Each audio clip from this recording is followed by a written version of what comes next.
Hi viewers, welcome to our channel. ప్రస్తుతం మనతో పాటు దాము బాలాజీ గారు సీనియర్ జర్నలిస్ట్ ఉన్నారు. వారితో ఒకసారి మాట్లాడదాం.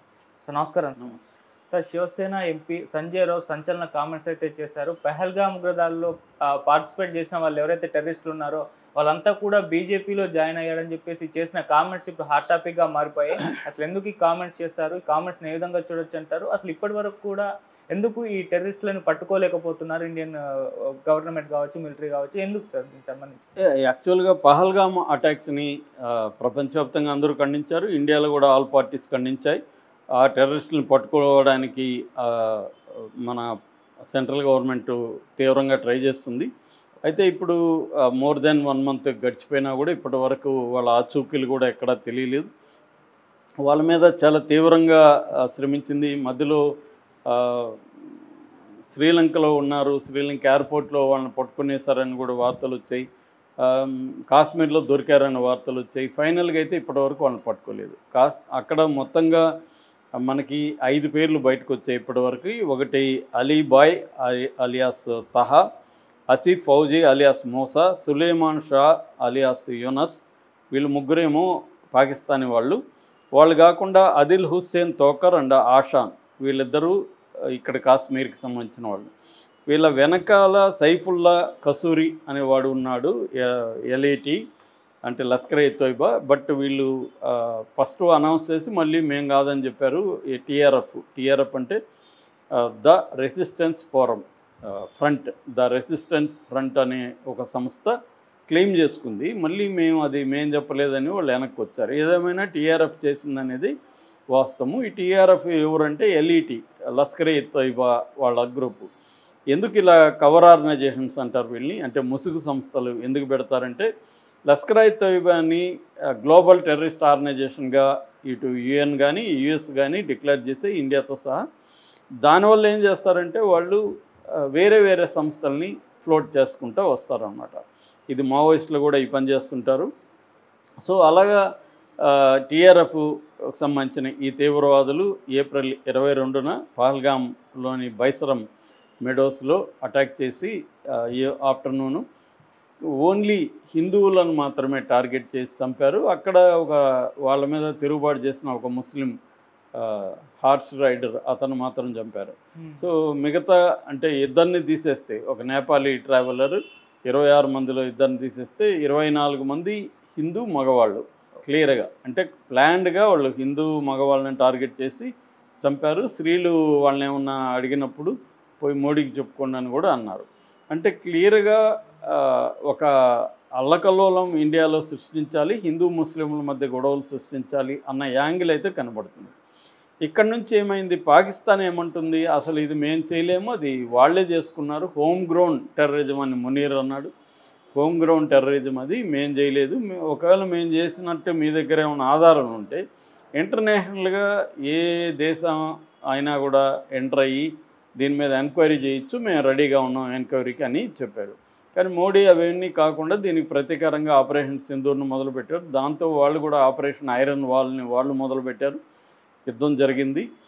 మనకి కొంత నష్టం జరిగింది, వాళ్ళ వైపు నష్టం జరిగింది. వాళ్ళ 9 స్థావరాల మీద, టెర్రరిస్ట్ స్థావరాల మీద మన అటాక్ జరిగింది. దాదాపు 100 మంది టెర్రరిస్టులు మనం చంపామని చెప్తున్నాం.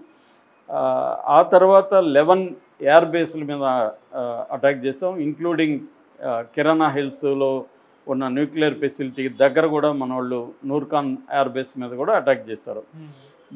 వాళ్ళు కూడా మన దీంట్లో ఫస్ట్ 15 మిలిటరీ ఇన్స్టాలేషన్ మీద వాళ్ళు అటాక్ చేయడానికి ట్రై చేశారు. తర్వాత 400కు పైన డ్రోన్స్ని ప్రయోగించారు.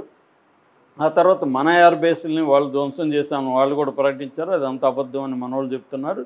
ఆ తర్వాత ఎల్ఓసి లైన్ ఆఫ్ కంట్రోల్ దగ్గర వాళ్ళు మన గ్రామాల మీద అటాక్ చేశారు. మన పౌరులు దాదాపు 60 నుంచి 100 మంది వరకు చనిపోయారు. ఇది నేపథ్యం. ఈ నేపథ్యంలో ఇప్పుడు పహల్గామ్ ఉగ్రవాదుల్ని ఎందుకు ఇప్పటివరకు పట్టుకోలేకపోతున్నారు మెల్లమెల్లగా విమర్శలు మొదలైనవి. సో ఆపరేషన్ సింధూర్ తర్వాత అనేక విమర్శలు మోడీ మీద మొదలైనవి. ఆ క్రమంలో నిన్న సంజయ్ రౌత్ అతని ఎంపీ, శివసేన ఉద్ధవ్ ఠాకరే గ్రూపు, అతను నిన్న ప్రెస్ కాన్ఫరెన్స్ పెట్టి అతను సెటైరికల్గా ఒక మాట అన్నాడు. అదేంటంటే పహల్గామ్ ఉగ్రవాదులు బీజేపీలో చేరిపోయి ఉంటారు, అందుకే బీజేపీలో చేరితే ఎంతటి క్రిమినల్ అయినా మిస్టర్ క్లీన్గా మారిపోతారు. గతంలో అనేక స్కాముల్లో ఉండేవాళ్ళందరూ కూడా బీజేపీలో వెళ్ళగానే వాళ్ళు క్లీన్ అయిపోయారు. అందుకని బీజేపీ అనేది ఒక వాషింగ్ మిషన్ లాంటిది. సో అలా అందుకనే వాళ్ళని ఇప్పటివరకు పట్టుకోలేదు, లేకపోతే ఎప్పుడో పట్టుకొని ఉండేవాళ్ళు అని ఆయన మాట అన్నాడు. సో ఇది కాంగ్రెస్ దీని నుంచి కొంత దూరం అయితే జరిగింది. అంటే మేము సచిన్ పైలట్ అన్నాడు, మేము దాంతో ఏకీభించట్లేదు ఆయన దీంతో అని. ఎందుకంటే అట్లాంటి తీవ్రవాదులను బీజేపీలో చేర్చుకుంటుందంటే ఎవరు కూడా నమ్మే పరిస్థితి లేరు. కానీ ఆయన ఎందుకు ఆ మాట అన్నాడంటే ఆయనకు కూడా తెలుసు వాళ్ళు ఏళ్ళు బీజేపీలో చేరరని ఆయనకు కూడా తెలుసు, బీజేపీలో చేర్చుకోరని. కానీ సెటైరికల్గా అన్నాడు. అంటే ఎందుకు పట్టుకోలేకపోతున్నారు ఇన్ని రోజులైనా కూడా, అంటే మన ఫెయిల్యూర్ క్లియర్గా కనబడుతుంది. ఆల్రెడీ అక్కడ సెక్యూరిటీ లేదు. రోజుకి 4000 మంది యాత్రికులు వస్తున్న ప్లేస్లో ఒక్క పోలీసు కూడా ఎందుకు లేరు? మామూలుగా మనం చూస్తున్నాం చిన్న టూరిస్ట్ ప్లేస్లో కూడా సెక్యూరిటీ ఉంటుంది, అక్కడ పైగా సెన్సిటివ్ ఏరియా, అక్కడ ఎందుకు లేరు అనేది అందరూ ప్రశ్నిస్తున్నారు. దానికి సరైన సమాధానం అయితే సెంట్రల్ గవర్నమెంట్ ఇప్పటివరకు లేదు, మాకు తెలియదు అక్కడ స్టార్ట్ అయిందని ఇట్లాంటి సమాధానాలు ఏదో ఇచ్చారు. సో దానివల్ల ఇప్పుడు ఏమైందంటే అసలు ఎందుకు టెర్రరిస్టులను పట్టుకోవట్లేదు? నిజానికి టెర్రరిస్టులను పట్టుకొని ఉంటే ఇంకా ప్రపంచవ్యాప్తంగా పాకిస్తాన్ని దోషిగా నిలబెట్టచ్చు, పాకిస్తాన్ రోల్ ఏంటో చెప్పచ్చు మనం. అంతటి గొప్ప అవకాశాన్ని ఎందుకు మోడీ వదులుకున్నారు అనేది ఇప్పుడు సర్వత్రా చర్చ జరుగుతుంది. ఈ నేపథ్యంలో ఆయన అన్నాడు. బట్ మన వాళ్ళు చెప్పేది ఏంటంటే ఎన్ఐఏ, నేషనల్ ఇన్వెస్టిగేటివ్ ఏజెన్సీ ఇదే పనిలో ఉంది. ఆల్రెడీ కాశ్మీర్లో వాళ్ళు 2000 మంది అనుమానితులను తీసుకొని విచారించారు.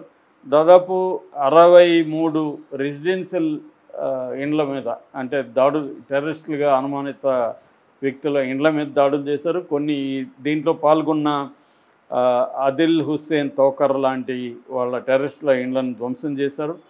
ఇవన్నీ సీరియస్గానే చేస్తున్నారు. కొంతమందిని అరెస్టులు కూడా చేసి పెట్టారు. స్లీపర్ సెల్స్, తర్వాత ఓజీడబ్ల్యూ అంటే ఓవర్ గ్రౌండ్ వర్కర్స్, టెర్రరిస్టులకు సంబంధించి ఓవర్ గ్రౌండ్ వర్కర్లు అనేది ఒక నెట్వర్క్ ఉంటుంది.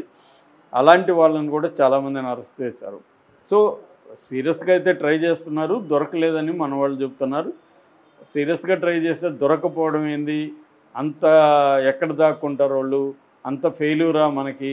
ఆ మాత్రం ఒక టెర్రరిస్టులని 1.5 month అవుతుంటే ఇప్పటివరకు పట్టుకోలేకపోతున్నారా అన్న విమర్శలు మోడీ మీద ఉన్నాయి. అట్లాగే సంజయ్ రౌత్ ఇదే కాకుండా అసలు ఈ ఆపరేషన్ సింధూర్ మొత్తాన్ని కూడా ఇది దేశంలో మనం డిఫెన్స్ ఫోర్సెస్కి ఇవ్వాలని క్రెడిట్ని మోడీ అకౌంట్లోకి వేసుకోవడానికి ట్రై చేస్తున్నాడు. ఎందుకంటే పాకిస్తాన్తో యుద్ధం విరమించుకోవడం అనేది చాలా ఇన్సల్టింగ్గా జరిగింది.